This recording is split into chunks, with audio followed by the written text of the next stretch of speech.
Chapter 2.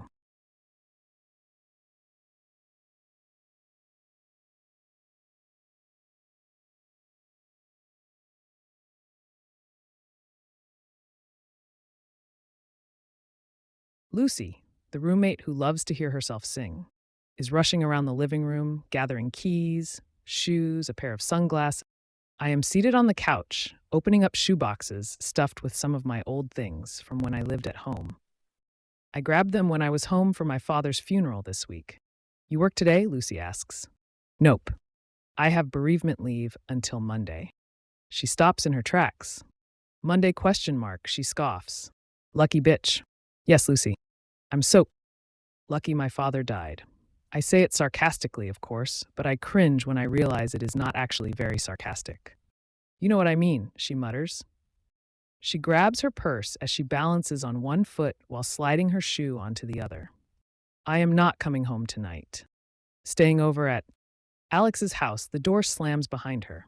We have a lot in common on the surface, but beyond wearing the same size clothes, being the same age, and both having four-letter names that start with an L and end with a Y, there's not much else there that makes us more than just roommates. I am okay with that, though. Other than the incessant singing, she is pretty tolerable. She is clean and she is gone a lot. Two of the most important qualities in a roommate. I am pulling the lid off the top of one of the shoeboxes when my cell phone rings. I reach across the couch and grab it. When I see that it is my mother, I press my face into the couch and fake cry into a throw pillow. I bring the phone to my ear. Hello? There's 3 seconds of silence and then, hello, Lily. I sigh and sit back up on the couch. Hey, Mom, I'm really surprised she is speaking to me. It has only been 1 day since the funeral. That is 364 days sooner than I expected to hear from her. How are you, I ask. She sighs dramatically. Fine, she says. Your aunt and uncle went back to Nebraska this morning. It will be my first night alone since... You will be fine, Mom, I say, trying to sound confident. She is quiet for too long, and then she says, Lily, I just want you to know that you shouldn't be embarrassed about what happened yesterday. I was not. Not even the slightest bit. Everyone freezes up once in a while. I shouldn't have put that kind of pressure on you, knowing how hard the day was on you already. I should have just had your uncle do it. I close my eyes. Here she goes again, covering up what she does not want to see, taking blame that isn't even hers to take. Of course, she convinced herself that I froze up yesterday, and that is why I refused to speak. Of course she did. I have half a mind to tell her it wasn't a mistake. I didn't freeze up. I just had nothing great to say about the unremarkable man she chose to be my father. But part of me does feel guilty for what I did specifically because it is not something I should have done in the presence of my mother. So I just accept what she is doing and go along with it. Thanks, Mom. Sorry I choked. It is fine, Lily. I need to go. I have to run to the insurance office. We have a meeting about your father's policies. Call me tomorrow, okay? I will, I tell her. Love you, Mom. I end the call and toss the phone across the couch. I open the shoebox on my lap and pull out the contents. On the very top is a small wooden hollow heart. I run my fingers over it and remember the night I was given this heart. As soon as the memory begins to sink in, I set it aside. Nostalgia is a funny thing. I move a few old letters and newspaper clippings aside. Beneath all of it, I find what I was hoping was inside these boxes, and also sort of hoping was not my Ellen diaries. I run my hands over them. There are 3 of them in this box, but I would say there are probably 8 or 9 total. I haven't read any of these since the last time I wrote in them. I refuse to admit that I kept a diary when I was younger because that was so cliché. Instead, I convinced myself that what I was doing was cool because it was not technically a diary. I addressed each of my entries to Ellen DeGeneres because I began watching her show the first day it aired in 2003 when I was just a little girl. I watched it every day after school and was convinced Ellen would love me if she got to know me. I wrote letters to her regularly until I turned 16, but I wrote them like one would write entries in a diary. Of course, I knew the last thing Ellen DeGeneres probably wanted was a random girl's journal entries. Luckily, I never actually sent any in, but I still liked addressing all the entries to her, so I continued to do that until I stopped writing in them altogether. I open another shoebox and find more of them. I sort through them until I grab the one from when I was 15 years old. I flip it open, searching for the day I met Atlas. There wasn't much that happened in my life worth writing about before he entered it, but somehow I filled 6 journals full before he ever came into the picture. I swore I would never read these again, but with the passing of my father, I have been thinking about my childhood a lot. Maybe if I read through these journals, I will somehow find a little strength for forgiveness. Although I fear, I am running the risk of building up even more resentment. I lie back on the couch and I begin reading. Dear Ellen, before I tell you what happened today, I have a really good idea for a new segment on your show. It is called Ellen at Home. I think lots of people would like to see you outside of work. I always wonder what you are like at your home when it is just you and Portia and the cameras are not around. Maybe the producers can give her a camera and sometimes she can just sneak up on you and film you doing normal things like watching television or cooking or gardening. She could film you for a few seconds without you knowing, and then she could scream, Ellen at Home, and scare you. It is only fair since you love pranks. Okay, now that I told you that I keep meaning to and have been forgetting, I will tell you about my day yesterday. It was interesting. Probably my most interesting day to write about yet, if you do not count the day Abigail Ivory slapped Mr. Carson for looking at her cleavage. You remember a while back when I told you about Mrs. Burleson who lived behind us? She died the night of that big snowstorm? My dad said she owed so much in taxes that her daughter was not able to take ownership of the house, which is fine by her, I am sure, because the house was starting to fall apart anyway. It probably would have been more of a burden than anything. The house has been empty since Mrs. Burleson died, which has been about 2 years. I know it has been empty because my bedroom window looks out over the backyard, and there has not been a single soul that goes in or out of that house since I can remember. Until last night, I was in bed shuffling cards. I know that sounds weird, but it is just something I do. I do not even know how to play cards. But when my parents get into fights, shuffling cards just calms me down sometimes and gives me something to focus on. Anyway, it was dark outside, so I noticed the light right away. It wasn't bright, but it was coming from that old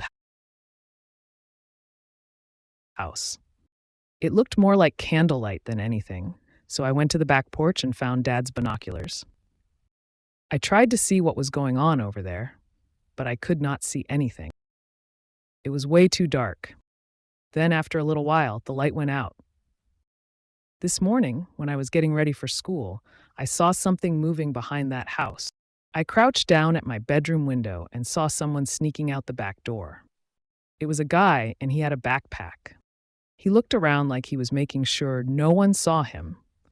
And then he walked between our house and the neighbor's house and went and stood at the bus stop. I had never seen him before. It was the first time he rode my bus. He sat in the back and I sat in the middle, so I did not talk to him. But when he got off the bus at school, I saw him walk into the school, so he must go there. I have no idea why he was sleeping in that house.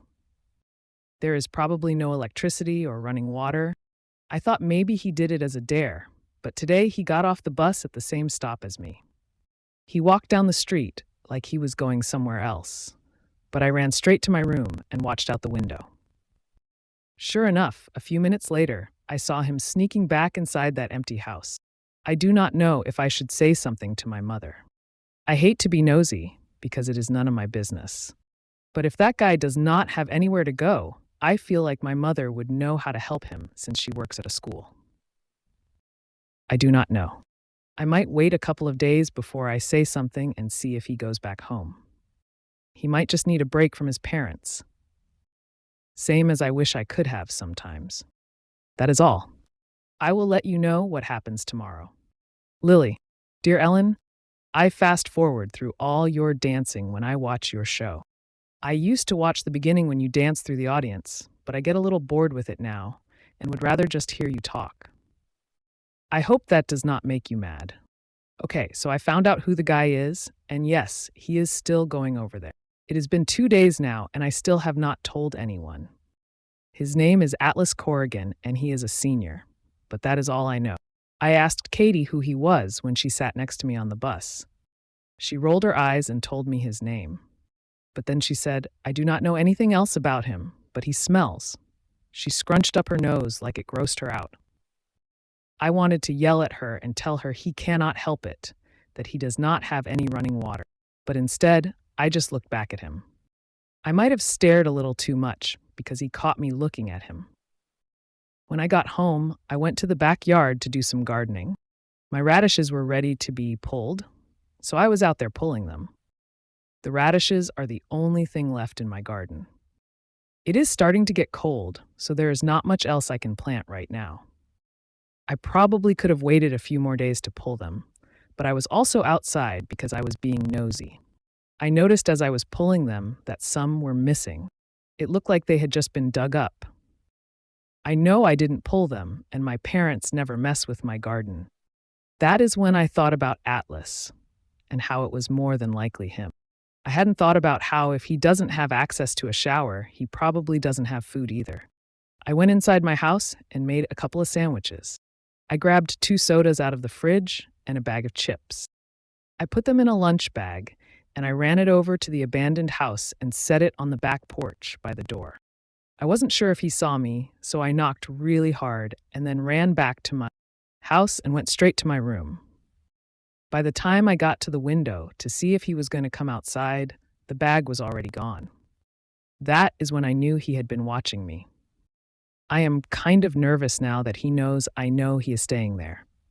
I do not know what I will say to him if he tries to talk to me tomorrow.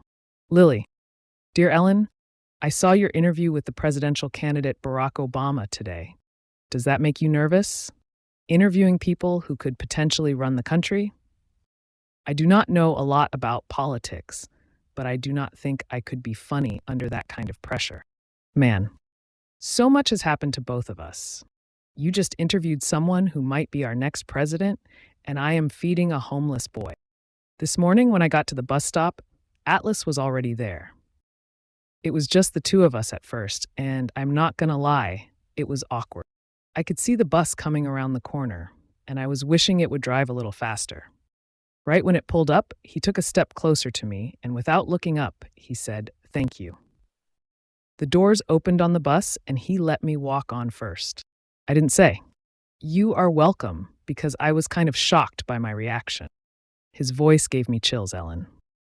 Has a boy's voice ever done that to you? Oh, wait. Sorry. Has a girl's voice ever done that to you? He didn't sit by me or anything on the way there, but on the way back from school, he was the last one getting on. There weren't any empty seats, but I could tell by the way he scanned all the people on the bus that he wasn't looking for an empty seat. He was looking for me. When his eyes met mine, I looked down at my lap real quick. I hate that. I am not very confident around guys.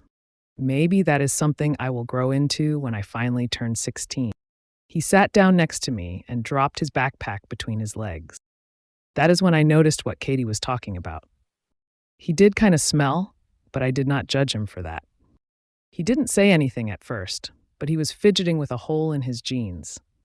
It wasn't the kind of hole that was there to make jeans look stylish. I could tell it was there because it was a genuine hole due to his pants being old. They actually looked a little too small for him because his ankles were showing. But he was skinny enough that they fit him just fine everywhere else. "Did you tell anyone?" he asked me. I looked at him when he spoke, and he was looking right back at me like he was worried. It was the first time I had actually gotten a good look at him. His hair was dark brown, but I thought maybe if he washed it, it would not be as dark as it looked right then. His eyes were bright, unlike the rest of him. Real blue eyes, like the kind you see on a Siberian husky. I shouldn't compare his eyes to a dog, but that is the first thing I thought when I saw them. I shook my head and looked back out the window. I thought he might get up and find another seat at that point, since I said I did not tell anyone, but he did not. The bus made a few stops, and the fact that he was still sitting by me gave me a little courage, so I made my voice a whisper. Why do not you live at home with your parents? He stared at me for a few seconds, like he was trying to decide if he wanted to trust me or not. Then he said, because they do not want me to. That is when he got up. I thought I had made him mad, but then I realized he got up because we were at our stop. I grabbed my stuff and followed him off the bus. He didn't try to hide where he was heading today like he usually does. Normally, he walks down the street and goes around the block, so I do not see him cut through my backyard. But today, he started to walk toward my yard with me. When we got to where I would normally turn to go inside, and he would keep walking, we both stopped. He kicked at the dirt with his foot and looked behind me at my house. What time do your parents get home? Around 5, I said. It was 3:45. He nodded and looked like he was about to say something else, but he did not. He just nodded again and started walking toward that house with no food or electricity or water. Now, Ellen, I know what I did next was stupid, so you do not have to tell me. I called out his name, and when he stopped and turned around, I said, if you hurry, you can take a shower before they get home.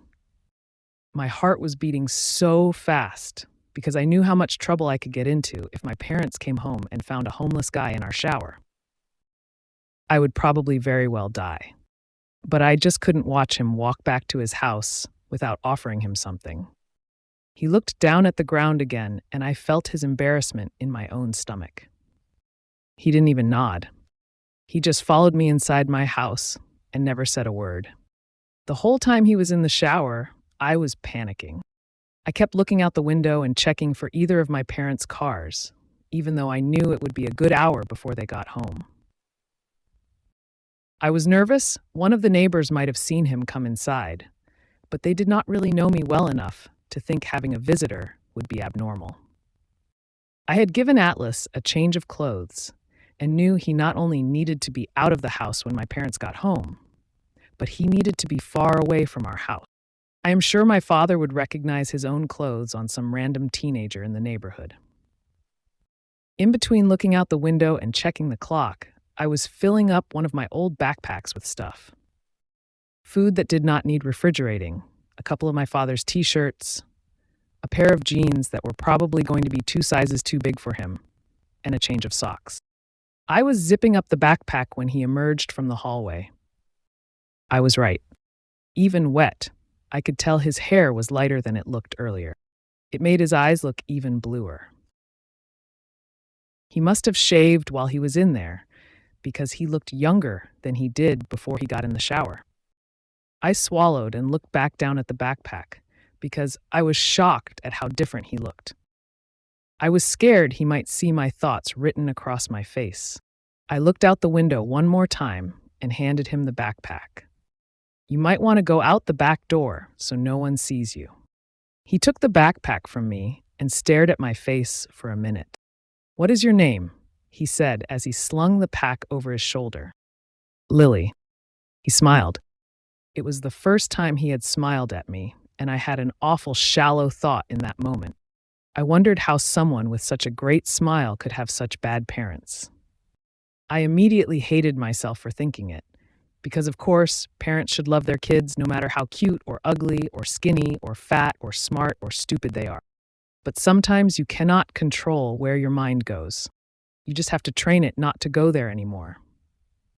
He held out his hand and said, I am Atlas. I know, I said without shaking his hand. I do not know why I did not shake his hand. It wasn't because I was scared to touch him. I was scared to touch him, but not because I thought I was better than him. He just made me so nervous. He put his hand down and nodded once, then said, I guess I better go. I stepped aside so he could walk around me. He pointed past the kitchen, silently asking if that was the way to the back door. I nodded and walked behind him as he made his way down the hall. When he reached the back door, I saw him pause for a second when he saw my bedroom I was suddenly embarrassed that he was seeing my bedroom. No one ever sees my bedroom, so I have never felt the need to give it a more mature look. I still have the same pink bedspread and curtains I have had since I was 12. For the first time ever, I felt like ripping down my poster of Adam, Brody. Atlas didn't seem to care how my room was decorated. He looked straight at my window, the one that looks out over the backyard, then he glanced back at me. Right before he walked out the back door, he said, "Thank you for not being disparaging, Lily." And then he was gone. Of course, I have heard the term disparaging before, but it was weird hearing a teenage guy use it. What is even weirder is how everything about Atlas seems so contradictory. How does a guy who is obviously humble, well-mannered, and uses words like disparaging end up homeless? How does any teenager end up homeless? I need to find out, Ellen. I'm going to find out what happened to him. You just wait and see. Lily. I'm about to open another entry when my phone rings. I crawl across the couch for it, and I am not the least bit surprised to see it is my mother again. Now that my father has passed and she is alone, she will probably call me twice as much as she did before. Hello? What do you think about my moving to Boston? She blurts out. I grab the throw pillow next to me and shove my face into it, muffling a scream. Wow. I say, really? She is quiet, and then it was just a thought. We can discuss it tomorrow. I am almost to my meeting. Okay. Bye. And just like that, I want to move out of Massachusetts. She can't move here. She doesn't know anyone here. She would expect me to entertain her every day. I love my mother, do not get me wrong, but I moved to Boston to be on my own, and having her in the same city would make me feel less independent. My father was diagnosed with cancer 3 years ago, while I was still in college. If Ryle Kincaid were here right now, I would tell him the naked truth that I was a little bit relieved when my father became too ill to physically hurt my mother. It completely changed the dynamic of their relationship, and I no longer felt obligated to stay in Plethora to make sure she was okay. Now that my father is gone, and I never have to worry about my mother again, I was looking forward to spreading my wings, so to speak. But now she is moving to Boston? It feels like my wings were just clipped. Where is a marine-grade polymer chair when I need one? I am seriously stressing out, and I have no idea what I would do if my mother moves to Boston. I do not have a garden or a yard or a patio or weeds. I have to find another outlet. I decide to clean. I place all of my old shoeboxes full of journals and notes